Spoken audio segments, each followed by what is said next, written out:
Just one call, and his whole life went downhill. I cheated on you. Words he never expected to hear after 30 years of marriage. She begged for forgiveness, repented, swore that it was a terrible mistake. But can you call a mistake something that was done consciously?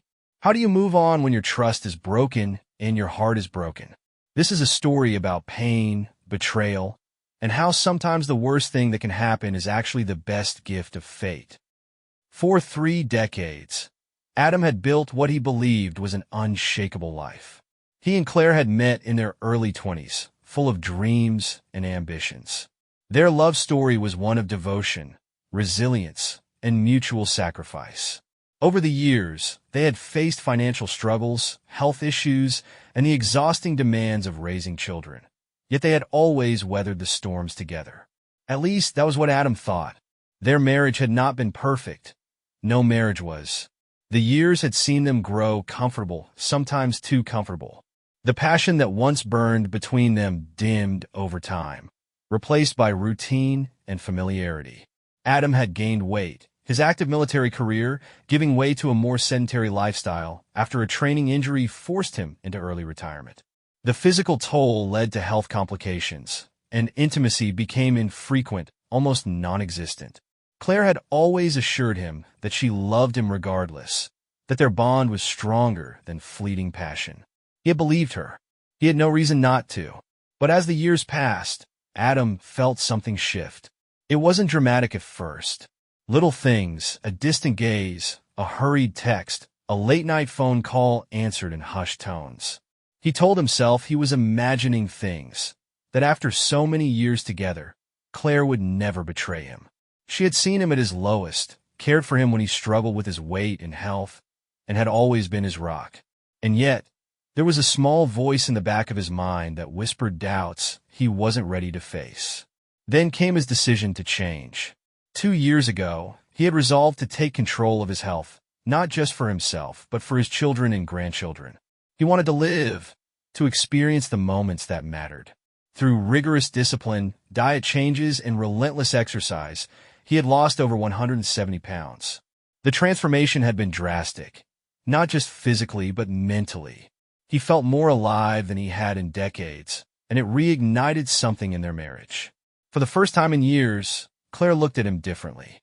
The spark had returned, their intimacy rekindled. He thought they had found their way back to each other. That illusion shattered with a single phone call. It was late in the evening. Adam had just finished a long day at work, looking forward to an evening of quiet relaxation.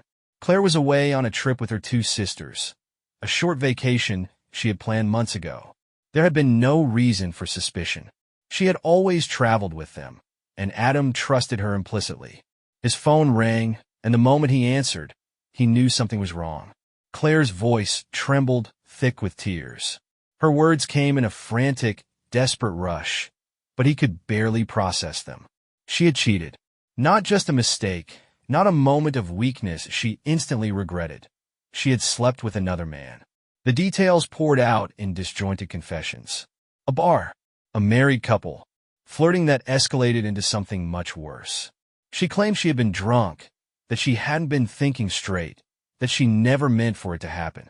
Adam sat in stunned silence, gripping the phone like it was the only thing keeping him grounded. His mind reeled, unable to reconcile the woman he had loved for so long with the person confessing to betraying him so easily.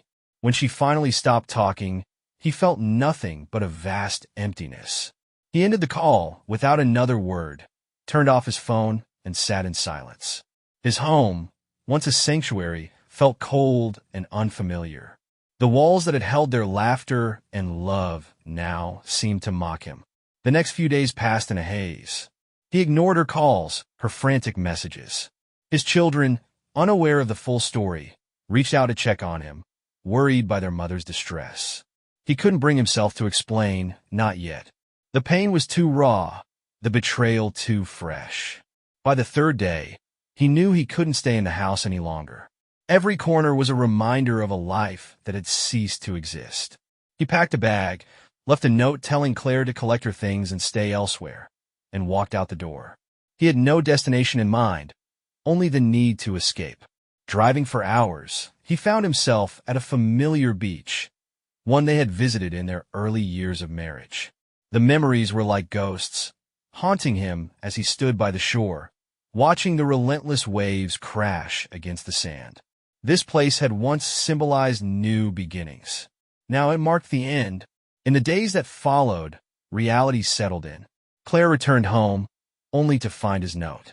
She bombarded him with messages, begging to see him, to explain, to fix what she had broken. But there was no fixing this. Finally, after days of avoidance, Adam made the call he had been dreading. He reached out to their children. His voice was steady as he explained the truth. Claire had betrayed him, and their marriage was over.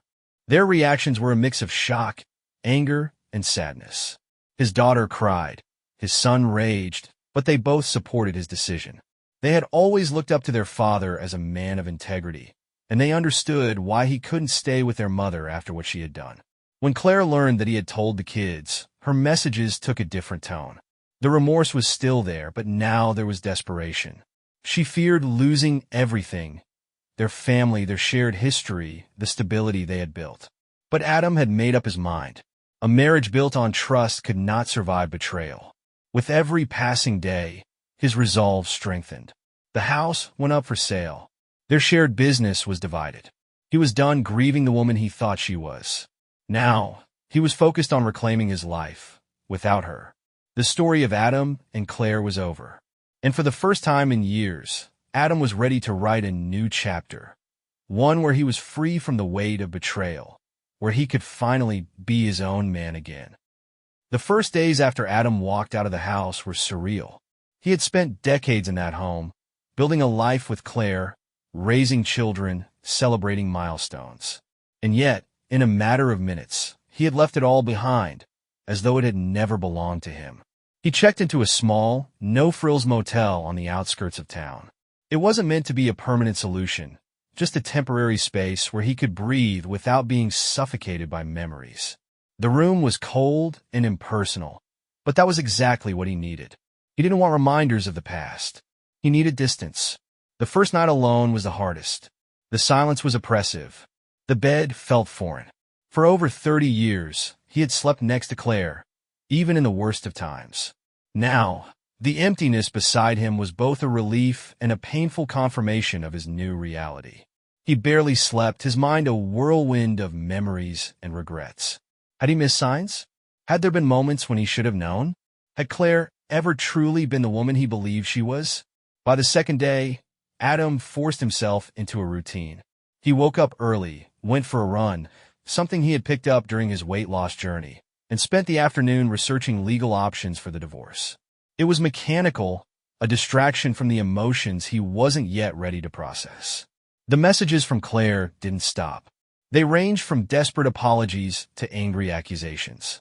She told him he was overreacting, that their years together should mean something, that he owed it to her to at least talk. Then, when he didn't respond, the tone shifted. She blamed him for being distant, for changing after his weight loss, for creating an environment where she felt unwanted. Adam read them all, but never replied. He had no energy for her justifications. Instead, he reached out to his lawyer. He wanted things done quickly, cleanly. The marriage was dead, and he had no interest in prolonging its decay. The process, however, wasn't as simple as he hoped. Despite her pleas, Claire wasn't ready to let go. She stalled negotiations, contested asset divisions, and made emotional appeals that only exhausted him further. His children were caught in the middle. His daughter, always the peacemaker, encouraged him to hear Claire out, to at least have one final conversation. His son, however, was furious at his mother, at the betrayal, at the pain their family was now forced to endure. Adam tried to stay neutral, reminding them that no matter what, Claire was still their mother. He didn't want them to hate her. He just didn't want to be with her anymore. A month passed. Then two. The house was still in limbo, the divorce papers still unsigned, but Adam was healing. Slowly, he moved out of the motel and into a rental apartment, a modest space but one that felt like his.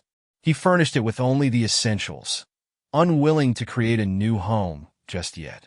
It was a place to exist, nothing more. One evening, He received a message from an old friend. Jake, a fellow veteran, had heard about the divorce and reached out. They hadn't spoken in years, but Adam found comfort in the familiarity of someone who knew him before he had become a husband, before he had been defined by his marriage. They met for drinks, and for the first time in months, Adam laughed. It was an unfamiliar sound, one he barely recognized as his own. Jake convinced him to take a short trip, a weekend away at a cabin, just fishing, talking, and drinking like they had in their younger years. At first, Adam hesitated. He had been so consumed by the aftermath of his marriage that the idea of doing something for himself felt foreign. But in the end, he agreed. The cabin was secluded, surrounded by towering trees and the quiet hum of nature. The days were spent on the water, casting lines and sharing stories. The nights were spent by the fire, whiskey in hand, talking about everything and nothing. For the first time since Claire's confession, Adam felt at peace. On the second night, Jake looked at him and said, "You know, you're allowed to move on." The words struck Adam harder than he expected. He had been so focused on the betrayal, on the end of his marriage, that he hadn't considered what came next. He had survived the worst, but survival wasn't enough. He needed to live. When he returned from the trip, something in him had shifted. He stopped waiting for closure from Claire. He stopped reliving the past. Instead, he focused on what was ahead. He started working out again, reconnecting with old friends, even considering new hobbies. It wasn't about erasing the past. It was about refusing to let it define him. One day, while grabbing coffee at a small cafe near his apartment, he struck up a conversation with a woman. It was casual, nothing more than an exchange about the weather and their mutual distaste for overpriced lattes. But it made him realize something. He wasn't broken. He wasn't incapable of connection. He wasn't done living. Claire, on the other hand, wasn't faring as well. Mutual acquaintances mentioned that she was struggling. Her attempts to date had ended in disaster. Her reputation in their social circle was in shambles, and she was becoming increasingly isolated. She had assumed Adam would take her back. That time would soften his resolve. When it didn't, she spiraled. For a moment, he felt pity, but only for a moment. Then he remembered the pain, the humiliation, the way she had looked him in the eye and confessed to throwing their life away. He didn't owe her anything. The divorce was finalized 6 months after that nightmarish phone call. Adam walked out of the lawyer's office feeling lighter than he had in years. The past was finally behind him. The future was his to create. And for the first time in a long time, he was ready to see where it led. #### Part 3. A new chapter begins. Adam had spent months untangling himself from the wreckage of his marriage. And now, for the first time in years, he felt like he was standing on solid ground. The pain of betrayal had not vanished, but it no longer defined him. He had grieved, he had raged, and now, finally, he was ready to start living again. The first real step forward came in the form of a new job. Though financially secure from the divorce settlement and the sale of their house, Adam wasn't the type to sit idle. He needed structure, purpose, something to challenge him. Through an old military friend, he landed a position as a consultant for a security firm. It wasn't as physically demanding as his previous career, but it kept his mind sharp, and the camaraderie of working with like-minded professionals was refreshing. His days were filled with work, exercise, and occasional meetings with friends. His nights, however, were quiet, sometimes too quiet. He had spent decades sharing a bed with someone, and while he no longer missed Claire, he missed the warmth of another person. It wasn't loneliness exactly. It was the awareness that while he was thriving on his own, there was still room in his life for companionship. He had dabbled in dating, mostly casual conversations and coffee meetups. He wasn't in a rush. He refused to let the past dictate his future, but he also wasn't going to leap into something just to fill a void. Then, by sheer chance, he met someone who made him reconsider his approach. They met in the most mundane way, at the gym. Adam had been pushing himself harder lately, using exercise as both a mental and physical escape. Emily was focused, determined, and clearly someone who took care of herself. She was also refreshingly straightforward. They started with small talk, workout tips, casual banter, until one day she invited him to grab a smoothie after a session. He hesitated for only a moment before agreeing. Their first conversation outside the gym was easy, natural. Emily had been through a divorce as well, though under different circumstances. They bonded over the shared understanding of starting over later in life, of rebuilding when the foundation you thought was permanent had crumbled beneath you. What struck Adam the most was her perspective. Where he had spent months focusing on what he had lost, she spoke about what she had gained. Freedom, self-discovery, the ability to create a life that was entirely hers. He found himself drawn to that mindset, to the idea that the end of something could be the beginning of something better. Their meetings became more frequent, first at the gym, then occasional dinners, then late-night walks where they spoke about everything and nothing at all. There was no urgency, no pressure, just two people enjoying each other's company, learning what it meant to trust again. Meanwhile, Claire had not let go of the idea of reconciliation. Mutual friends had mentioned that she was struggling, that she regretted everything and wished she could take it back. Adam's daughter had even relayed a message from her mother, one last plea to talk, to see if there was any way to mend what was broken. He didn't respond. Forgiveness was one thing. Forgetting was another. He had no hatred left for Claire, but he also had no love. What they had was gone, and he had no interest in resurrecting it. He had spent too long in the aftermath of her choices. He refused to let her dictate his future. The turning point came one evening when he was having dinner with Emily. They had been seeing each other for a few months now, and while Adam hadn't labeled their relationship, he knew it was more than casual. That night, as they sat across from each other, sharing a bottle of wine, Emily asked him a simple question. "What do you want, Adam?" He didn't answer right away. For so long, his life had been dictated by reacting to betrayal, to pain, to loss. But now he had choices. "I want to move forward," he finally said. "I want to build something new." She smiled, and in that moment, Adam realized that he was doing exactly that. He wasn't just surviving anymore. He was living. The past was behind him. The future was his to create. And for the first time in a long time, he was excited to see where it led. The days turned into weeks, and before Adam realized it, months had passed since he had begun his new chapter with Emily. The once fresh wounds of betrayal had become scars, reminders of the past, but no longer sources of pain.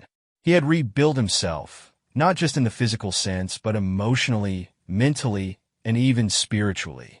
For the first time in years, he was truly happy. Emily had become more than just a casual presence in his life. What started as a slow, deliberate connection had turned into something deeper, something neither of them had anticipated but both welcomed. She was independent, strong, and carried none of the insecurities that had plagued his past relationship. There was no need for validation, no fear of losing each other. It was the healthiest relationship Adam had ever experienced. But moving forward was not without its challenges. Claire had not disappeared from his life entirely, despite his best efforts. Through mutual friends, Adam still heard about her struggles.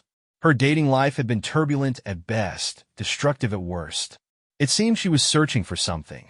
Perhaps redemption, perhaps an escape from the guilt that had consumed her. Then came the letter.